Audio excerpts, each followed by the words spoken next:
Breakfast, according to everyone's mom and dad, is the most important meal of the day. Like most parental wisdom, this is true. A good breakfast can set you up for a successful day, while a less than good breakfast can set you up for words spoken in hanger later on in the morning. Today on 30 Seconds Eat, we have something special in store for you. A global breakfast ranking. From the least to the greatest. From the sweet to the savory. The simple to the extravagant, we'll explore it all. Croissant, France. These flaky, golden-colored, crescent-shaped pastries are best made with pure butter and a slightly sweet yeast dough. If made properly, the yellow-white interior should be just the slightest bit elastic when pulled from the center, ready to be covered with a pat of butter or some fresh jam. Experts agree that the croissant was heavily influenced by Austrian Kipfels. This pastry originated in 1683 as a celebration of the Austrian victory over the Ottoman Empire, its shape supposedly mimicking the crescent moon found on the Turkish flag. Chole Bhature, India. At its core, chole bhature is a combination of two dishes: chole, a spicy chickpea curry, and bhature, a type of fried bread made with maida flour. Popular throughout North India, the dish was invented in Delhi in the 1940s. It is commonly accompanied by onions, pickles, mint chutney, and chilled lassi. Chole bhature can be found on most street carts in North India, but it can also be easily prepared at home. Although it can be eaten any time of the day, chole bhature is especially popular in the morning, when bhature is filled with potatoes or cottage cheese, making it a heavy, nutritious breakfast. Full English breakfast England. There is simply no going past a full English breakfast. The term full comes from the fact that breakfast is, well, full of different foods.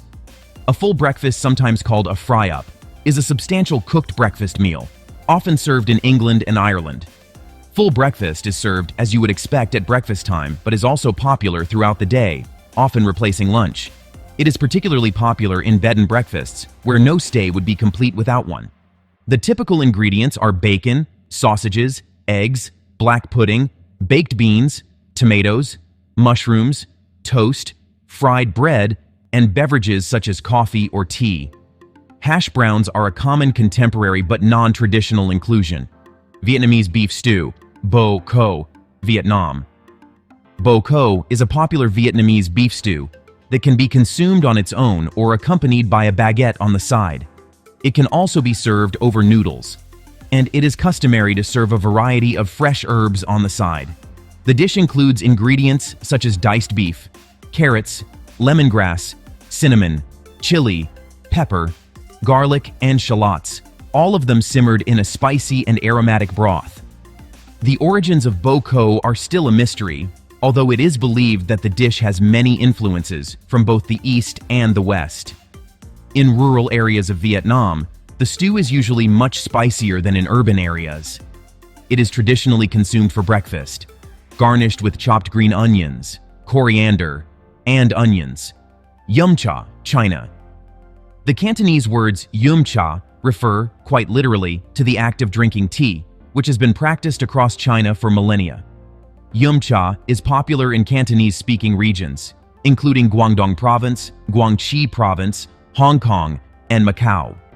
It is also carried out in other regions worldwide where there are overseas Cantonese communities. Yum cha generally involves small portions of steamed pan-fried or deep-fried dim sum dishes served in bamboo steamers, which are designed to be eaten communally and washed down with hot tea. People often go to yum cha in large groups for family gatherings and celebrations. Nasi goreng, Indonesia. Anyone who has been to Bali would be familiar with nasi goreng and probably had it almost every day, because it's everywhere and darn delicious. The literal translation of nasi goreng is fried rice in Indonesian and Malaysian, and that's exactly what it is. It's mainly rice with just a little bit of meat and just onion for the vegetables. The thing that distinguishes it from other fried rice dishes is the sauce, which is made with kecap manis, a sweet soy sauce that stains the rice dark brown and caramelizes the rice when it cooks. The making part is very straightforward, no different from typical fried rice recipes. Garlic, chili, and onion first, then chicken, then rice, kecap manis, and shrimp paste if using. Cook for a couple of minutes until the rice grains start to caramelize. Trust me, You will know when it's ready. It smells amazing. Indiapa, string hoppers, Sri Lanka. When it comes to Sri Lankan must-eats, string hoppers are at the top of the list for almost all food-loving travelers. A soft dough is made by mixing rice flour and water, which is placed into a string hopper press and squeezed onto mats to make the noodle-like string hoppers. The long stringy noodles are steamed until voila! You've got a small mound of string hoppers.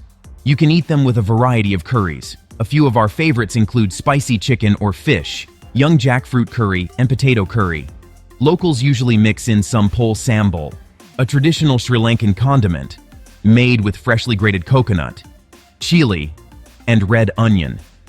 And it's delicious. Pão de queijo, Brazil. Literally translated to cheese bread, pão de queijo has its origins in the culinary inventions of African slaves when they started to use the residue of the cassava plant. A fine white powder, or starch, was baked into balls. At the time, no cheese was added, so it was just baked starch. But at the end of the 19th century, when slavery ended, other foods started to become available to the Afro-Brazilians for the first time. In the state of Minas Gerais, the dairy center of Brazil, cheese and milk started to be added to the starchy balls, and pão de queijo was created. Menemen, Turkey. Menemen is a traditional Turkish spread consisting of tomatoes, eggs, peppers, and various spices. There are many versions of menemen, so it can also contain garlic, cheese, spinach, sausage pieces, or onions when menemen is served as a main dish. It is usually sold at breakfast or brunch places in Turkey, and most restaurants serve it in metal pans with a big basket filled with bread as an accompaniment. Most people don't use forks, as they opt for bread as the utensil of choice, scooping up this flavorful spread in the process. Roti canai, Malaysia. Roti canai is a traditional pan-fried flatbread made with flour, water, eggs, and fat of Indian origin, but mainly associated with Malaysia and surrounding countries like Indonesia, Brunei, and Thailand. The dough for roti canai is repeatedly folded, so the final product has a layered texture, a soft interior, and a crispy outer layer. The most common fat in roti canai is ghee, the traditional Indian clarified butter. It is believed that the dish originated in India when the Indian laborers who migrated to Malaysia brought the recipe and the tradition of preparing this crispy pastry to the foreign country. What's your famous local breakfast? We want to know. Drop a comment below and share with us the breakfast dish that represents your culture or hometown. Who knows? It might just inspire our next culinary adventure. Hope you enjoyed the video, and until next time, happy breakfasting!